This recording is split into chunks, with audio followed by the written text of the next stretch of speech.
Hi everyone, today I will be talking about conflicts and reconciliation. Now, what does a conflict mean and why does a conflict arise?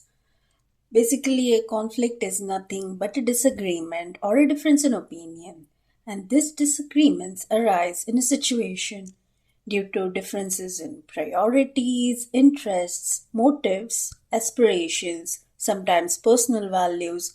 How does one perceive a certain thing, and what may work for you may not work for everyone? So, basically, two people looking at the same thing but assign different meanings to it. That is what we call perception versus interpretation. Typically, there are three stages of conflict. Let's call the stage one as rational. This is more of a collaborative phase which states that involved parties wants to sort the problem out together by talking to each other, sorting out their differences in a more collaborative fashion. Stage two, let's call it emotional, where involved parties are really trying to solve their differences, but it's just not working. They're not coming to any sort of an agreement and would really like to have a third party mediate or intervene to help sort out the problem. And then you have the stage three, which is really an escalation level where there is absolutely no agreement, there is no willingness anymore because of multiple reasons, the history between two individuals, the grudges between them, and so on.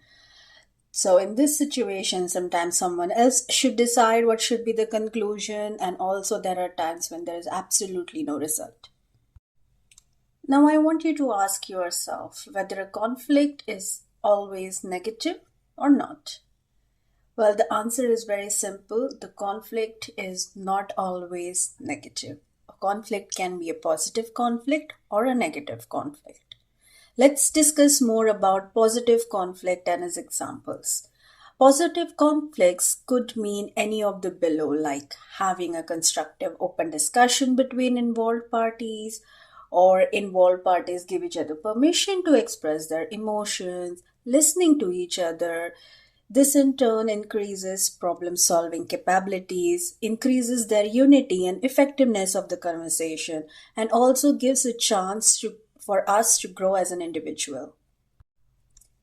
Next, let's discuss more about negative conflict and its examples. Negative conflicts could mean any of the below, like any work related escalation, any undesirable behavior by one or all the involved parties, be it by at home or at work or any other place between your friends and so on. Also, it could be in an hostile atmosphere. You could have disagreements if the environment is not supportive, there is a lot of lack of trust, there are a lot of negative feelings, and so on.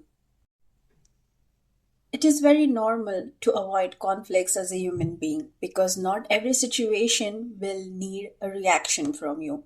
But it is at the same time also very important in some situations to handle the conflict and not run away from difficult or demanding and challenging situations. Next up, I will give you some tips and tricks about conflict management. If you're ever in a conflicting situation, you can use the next pointers to efficiently drive the conversation. First and foremost, determine the individual behavior in conflicting situations.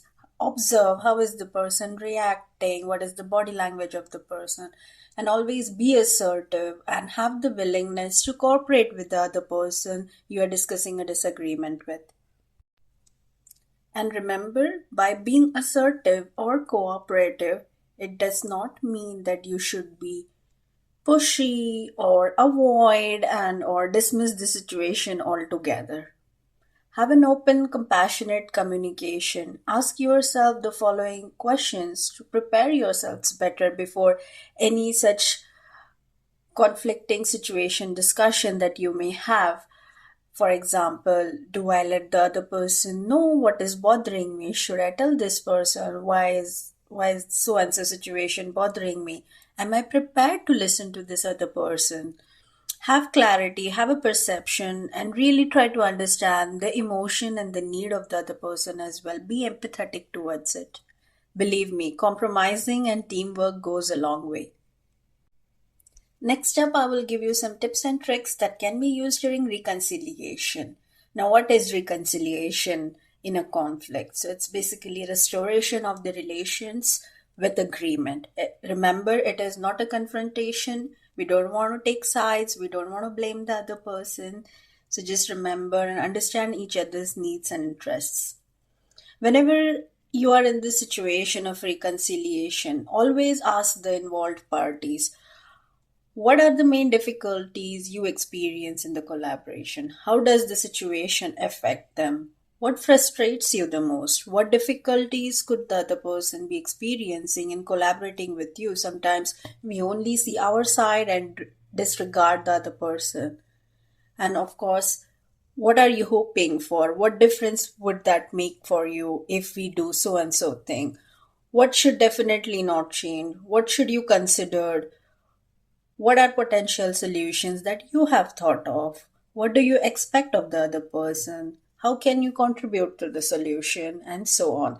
These are just some questions that you can prepare yourself or ask the person in a reconciliation situation in order to help you better understand the other person.